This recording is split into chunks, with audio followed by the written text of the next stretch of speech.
So hello guys, आज हम बात करने वाले यूपीएस के बीए एलएलबी कोर्स के बारे में। तो इसमें बताऊंगा कि क्या उसकी एलिजिबिलिटी क्राइटेरिया है, क्या प्लेसमेंट, कैसी प्लेसमेंट्स और कितनी फीस है और आखिर में आपके लिए वर्थ इट रहेगा या नहीं रहेगा अगर आप यूपीएस से परस्यू करोगे। तो सबसे पहले अगर हम रैंकिंग की बात करें तो यूपीएस की जो ओवरऑल रैंकिंग है, यूपीएस 52nd रैंक पे आता है। और अगर हम लॉ की रैंक करें स्पेसिफिकली तो वो 21st रैंक पे आता है। उसके बाद अगर हम स्पेशलाइजेशन की बात करें कि बी एलएलबी में आपको क्या क्या स्पेशलाइजेशन ऑफर हो जाती है, तो जो स्पेशलाइजेशन है वो है constitutional law, criminal law, corporate law, taxation law, intellectual property rights, energy and environmental law, banking and insolvency loss, investment and trade law, disruptive technologies law, industrial relation law and the constitution. तो ये सारी आपको जो specialisation है वो देखने को मिल जाएगी अगर आप B L L B course UPS से परस्यू करना चाहते हो तो।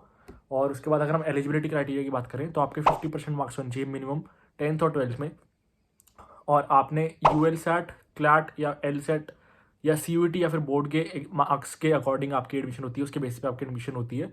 और अगर आपने इनमें से कोई भी एग्ज़ाम नहीं दिया है या फिर आपके बोर्ड्स के एग्जाम में कम है जिसके अकॉर्डिंग जिसके बेसिस पे आपकी एडमिशन नहीं हो पा रही है, तो आप डायरेक्ट एडमिशन भी ले सकते हैं यूपीएस में, मतलब विदाउट गिविंग एन एग्जाम। चाहे आपके बोर्ड्स में एग्जाम कम है या फिर आपने कोई भी जो मैंने एग्जाम मेंशन करे उनमें से आपने कोई भी एग्जाम नहीं दिया, तो आपकी डायरेक्ट एडमिशन हो सकती है। तो आपको डिस्क्रिप्शन में लिंक मिल जाएगा एक व्हाट्सएप चैट का, जिस पे आप चैट कर सकते हो या फिर उसी नंबर पे आप कॉल भी कर सकते हो और वो प्रॉपर आपको गाइड कर दें कि कैसे आप डायरेक्ट एडमिशन ले सकते हो विदाउट गिविंग एन एग्जाम। या फिर अगर आपको कोई मतलब ऐसे गाइडेंस नहीं चाहिए और आपको डायरेक्ट पेपर दे के या फिर आपने विदाउट किसी की गाइडेंस से आपने फॉर्म भरना है, तो आपको डायरेक्ट यूपीएस के एडमिशन फॉर्म का लिंक भी मिल जाएगा। और अगर आपको गाइडेंस चाहिए कि आप यूपीएस एडमिशन फॉर्म कैसे भरो, तो आपके लिए गूगल फॉर्म होगा, एक गूगल फॉर्म का लिंक होगा डिस्क्रिप्शन में। तो आप जैसे ही वो फॉर्म भरोगे तो टीम आपसे कनेक्ट करेगी और गाइड करेगी आप प्रॉपर कि कैसे आपने एडमिशन फॉर्म भरना है यूपीएस का।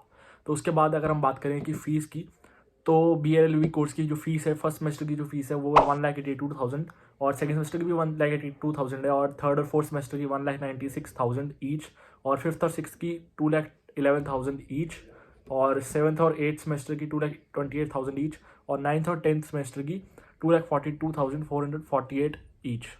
और ये 5 ईयर कोर्स आपका, तो 10 सेमेस्टर्स होंगे और उसकी फीस आपको स्क्रीन पर दिख ही रही होगी। उसके बाद अगर मैं प्लेसमेंट्स की बात करूं तो जो हाईएस्ट प्लेसमेंट लास्ट ईयर गई थी वो थी 16.6 एलपीए की, जो कि एक आपको अच्छा पैकेज देखने को मिल जाता है अगर हम बात करें। और अगर हम एवरेज पैकेज की बात करें तो वो थी 5 एलपीए, जो कि मतलब मेरे अकॉर्डिंग अगर मैं देखूं इतना अच्छा पैकेज नहीं मिल रहा आपको यहाँ पे, और मतलब बेसिक एवरेज से भी काफ़ी कम है। तो अगर इसके बाद हम कैंपस फैसिलिटीज़ की बात करें तो जो कैंपस फैसिलिटीज़ आपको मिलती हैं वो है, आपको फूड ऑप्शन मिल जाते हैं, जैसे कि बहुत सारी कैंटीन्स मिल जाती है कैंपस में ही, जिसमें आप अफोर्डेबल प्राइस पे काफ़ी कुछ खाने को मिल जाएगा आपको। और फिर आपको लाइब्रेरी मिल जाती है जिसमें आप बैठ के पढ़ सकते हो और बुक्स भी इशू हो जाती हैं फ्री में, जो जिसकी आपको ज़रूरत पड़ सकती है आपके कोर्सेज में। और फिर उसके बाद आपको स्पोर्ट्स की फैसिलिटी मिल जाती है, मतलब जैसे अगर आप किसी स्पोर्ट्स में इंटरेस्ट रखते हो तो यूनिवर्सिटी भी आपको इंकरेज करती है कि आप डिस्ट्रिक्ट लेवल पे खेलो, नेशनल लेवल पे खेलो, इंटरनेशनल लेवल पे खेलो। और उसके बाद आपको 24/7 सिक्योर्ड सीसीटीवी कैंपस मिल जाता है, मतलब प्रॉपर 24 आवर्स सीसीटीवी चलते हैं, जिससे अगर कुछ भी होता है तो मतलब सीसीटीवी है। और उसके बाद आपको 24/7 मेडिकल फैसिलिटी भी मिल जाती है कि अगर किसी को भी कोई दिक्कत होती है, परेशानी होती है, तो डॉक्टर्स 24/7 अवेलेबल होते हैं कैंपस में। और उसके बाद आपको ट्रांसपोर्ट फैसिलिटी मिल जाती है कि अगर आप देहरादून या फिर उसके आसपास एरियाज में रहते हो तो आपको बसेस प्रोवाइड की जाती है जो आपको पिक एंड ड्रॉप की सर्विस देते हैं। ये सारी फैसिलिटीज़ हैं और भी बहुत सारी फैसिलिटीज़ जो यूपीएस प्रोवाइड करता है। और अगर आप बात करें कि आपके लिए वर्थ इट रहेगा या नहीं रहेगा अगर आप यूपीएस से परस्यू करना चाहते हो बी एल एल बी, तो अगर मैं देखूँ तो फीस जो है वो अगर हम बाकी कॉलेज से कंपेयर करें तो वो उससे हाई है। और अगर प्लेसमेंट की बात करें तो जो हाईएस्ट प्लेसमेंट है, हाईएस्ट सिटी से आया है, वो काफ़ी ठीक है, मतलब एवरेज और अच्छा भी कह सकते हो आप। लेकिन अगर हम एवरेज प्लेसमेंट की बात करें तो वो काफ़ी कम है, 5 एल पी है। और लेकिन अगर हम इसको कंपेयर करें कि आपको कैंपस फैसिलिटीज़ क्या क्या मिल रही हैं और आपको एक्सपोजर कैसे मिल रहा है और आप एक्सपीरियंस कितना गेन कर रहे हो, तो उसके अकॉर्डिंग जैसे एक्सपोजर यहाँ का बहुत अच्छा है और एक्सपीरियंस भी आपको बहुत नई नई चीज़ें एक्सपीरियंस करने को मिलेगी, आपका अच्छा एक्सपीरियंस होगा।